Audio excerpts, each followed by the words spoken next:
Bismillahirrahmanirrahim, students. Assalamu alaikum. This is Rao Muhammad Imran with another lesson of grammar. Topic: clause and phrase. Within a sentence, we may have two parts. One is clause and other is phrase. First, we consider the definition of clause. What is a clause? A clause is the part of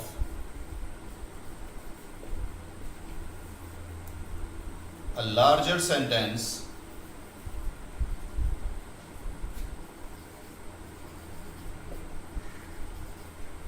that has its own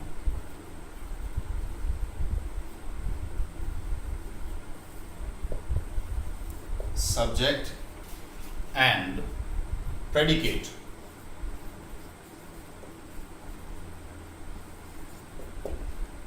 Clause is the part of a larger sentence that has its own subject and predicate. अब आप में से कुछ लोग ये सोच रहे होंगे कि सेम डेफिनेशन सेम तरीके से सेम स्ट्रक्चर के साथ हमने सेंटेंस के बारे में पढ़ी थी। तो यहाँ पर मैं आप लोगों को बता दूं कि सेंटेंस और क्लॉज में फ़र्क क्या होता है। वो फ़र्क सिर्फ इतना है, a clause is the part of a larger sentence. इसका मतलब क्या है कि एक क्लॉज एक ही क्लॉज कहलाएगा, या जिस तरीके से भी आप इसको याद कर सकते हैं, सेंटेंस में एक से ज्यादा क्लॉजेस हो सकती हैं। Clause is one part of that larger sentence, of bigger sentence that has its own subject and predicate. If a clause has its own subject and predicate, it means that it can stand as a complete sense. एक बड़ी company है कोई और उसके अंदर जो है वो एक यूनिट एक सेल ऐसा है जो कि प्रोडक्शन करता है, जैकेट्स की प्रोडक्शन करता है, तो वो 4-5 मुख्तलिफ किस्म की प्रोडक्ट्स मिलके एक फैक्ट्री बनाती हैं, लेकिन उसके अंदर अलग से एक यूनिट है that has the ability to stand as a complete factory because it is producing a complete product और समथिंग एल्स। ठीक हो गया।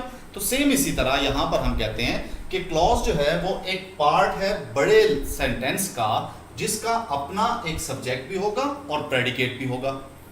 ठीक हो गया। तो इसका मतलब ये बन सकता है कि एक सेंटेंस में एक से ज्यादा आपके पास क्लॉजेस हो सकती हैं। ठीक हो गया। तो हम कहते हैं clause is the part of a larger sentence that has its own subject and predicate. तो दूसरी तरफ आप ये कहते हैं, दूसरी इंफॉर्मेशन इसकी ये बनती है, number 2, clause is a group of words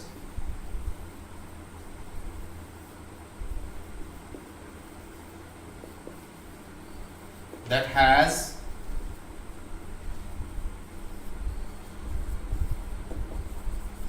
subject and predicate, and it can stand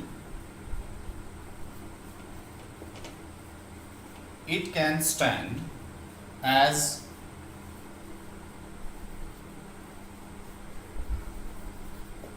complete sentence if separated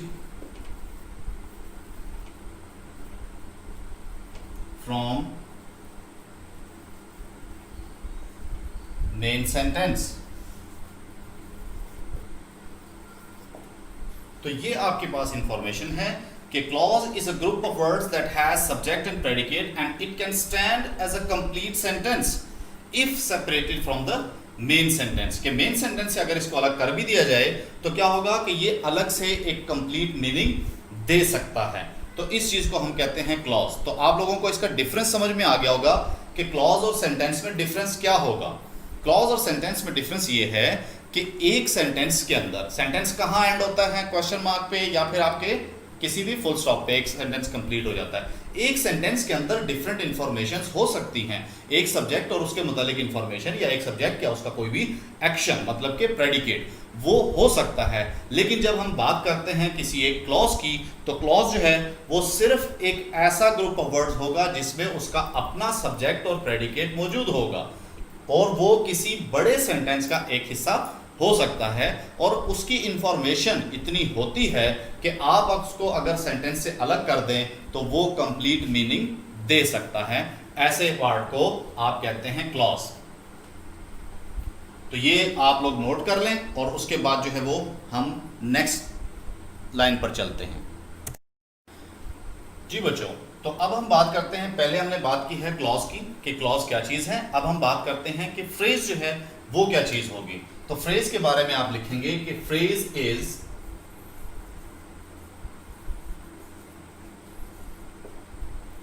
a group of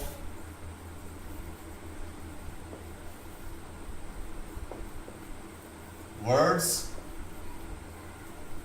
that does not have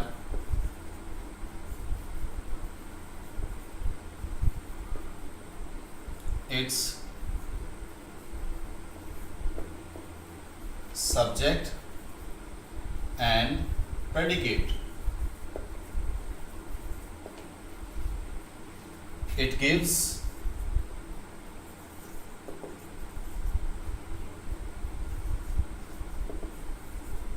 brief meaning or information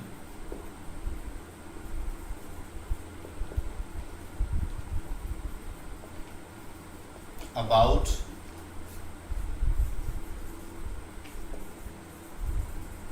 the clause in the sentence.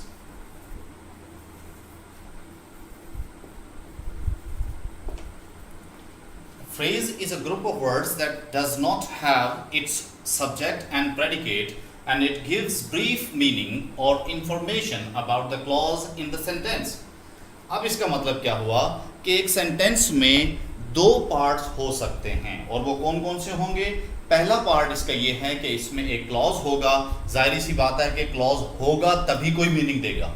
Clause जो है उसमें आपका subject और predicate आएगा, उसके बाद बाकी की इंफॉर्मेशन जो भी होगी जो उसको और ज्यादा मॉडिफाई करता है और ज्यादा उसके बारे में इंफॉर्मेशन देता है, तो ऐसे पार्ट को सेंटेंस के हम फ्रेज कहेंगे। लेकिन एक फ्रेज जो है वो एक ऐसा ग्रुप ऑफ वर्ड्स हैं जिसमें किसी भी सूरत कोई सब्जेक्ट और प्रेडिकेट उसका अपना नहीं हो सकता।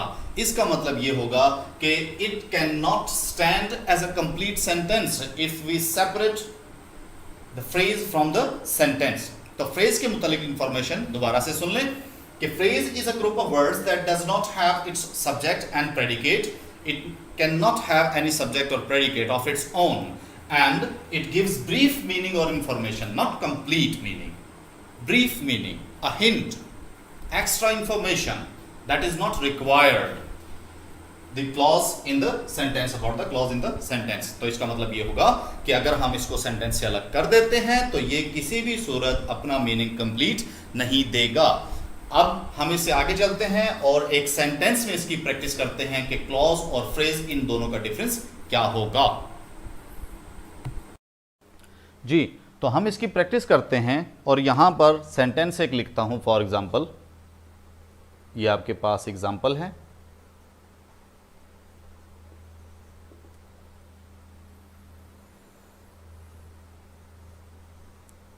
These students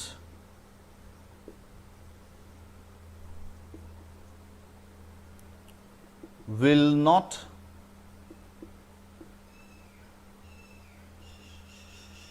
play in the ground. ये आपके पास एक सेंटेंस है कि these students will not play in the ground। अब इस सेंटेंस का हम स्ट्रक्चर बनाना शुरू करते हैं। तो सबसे पहले ओवरऑल स्ट्रक्चर जो आपके पास कौन सा है, सब्जेक्ट वर्ब ऑब्जेक्ट।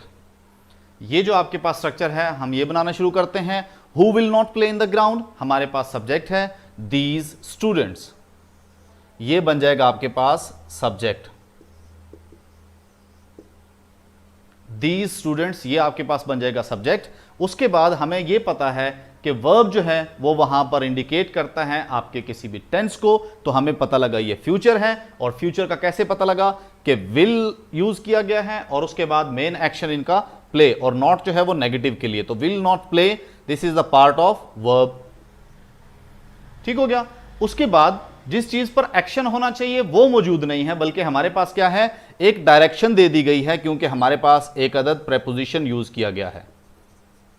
तो यहां ये एक्स्ट्रा इंफॉर्मेशन आपके पास मौजूद है। ठीक हो गया। अब हम क्या करते हैं कि जो हमने सेंटेंस का स्ट्रक्चर पढ़ा है उसकी तरफ चले जाते हैं और हम कहते हैं कि these students will not play in the ground. तो दीज स्टूडेंट्स जो है वो आपके पास बन गया सब्जेक्ट, और जब आपके पास सब्जेक्ट हो और वर्ब जो है वो विल नॉट प्ले, जिसका हम नाम देते हैं प्रेडिकेट का। अगर ये आपके पास प्रेडिकेट है तो सब्जेक्ट और प्रेडिकेट ये दो हिस्से आपस में मिलके क्या बनाते हैं, क्लॉज। क्लियर हो गया कि these students will not play. इस पूरे सेंटेंस में आपके पास, यहां तक जो आपके पास एक सेंटेंस है, इस पूरे सेंटेंस में ये सब्जेक्ट हो गया दीज स्टूडेंट्स, और विल नॉट प्ले इसका वर्ब यानी कि प्रेडिकेट हो गया। तो सब्जेक्ट और प्रेडिकेट मिलके आपको बता देते हैं कि ये एक क्लॉज है। अब यहां तक आपको वो बात क्लियर हो गई होगी जो पहले मैंने कहा था, clause is a part of larger sentence. ठीक हो गया, इसमें ये डिफरेंस है। और अगर हम यहां पे इसको अलग कर देते हैं कि these students will not play, so it has it own sense, complete sense है ये, वो मीनिंगफुल सेंटेंस बन सकता है। लेकिन अब हम आगे देखते हैं, यहां लिखा हुआ इन द ग्राउंड, ये जो इंफॉर्मेशन दी गई है इन द ग्राउंड, इसमें ना तो आपको कोई सब्जेक्ट नजर आएगा, ना ही कोई प्रेडिकेट नजर आएगा, ना इसमें कोई सब्जेक्ट है जो एक्शन परफॉर्म करता हो, और ना ही यह बताया गया है कि यहां पर कौन सा एक्शन परफॉर्म किया गया या कोई इंफॉर्मेशन उसके मुतालिक, कोई भी कॉम्प्लीमेंट या लिंकिंग वर्ब आपको नजर नहीं आता। It means that this group of word does not contain any subject और predicate, and if a group of words which does not have its own subject and predicate, it becomes phrase. ये हिस्सा आपके पास बन जाएगा phrase. अब मैं आप लोगों को एक मिसाल देता हूं, अगर उस तरीके से आपको समझ में आ जाती है तो, और वो ये है, फॉर एग्जाम्पल अगर आप इस मार्कर को देखें, ये मार्कर आप इमेजिन करें कि it's a complete sentence. Clear? Now अब आप इन दो चीजों को सेपरेट कर लेते हैं, ये इसकी कैप है और ये इसका मार्कर है। सेंटेंस में दो पार्ट होते हैं, एक हिस्सा क्लॉज कहलाता है और दूसरा हिस्सा फ्रेज कहलाता है।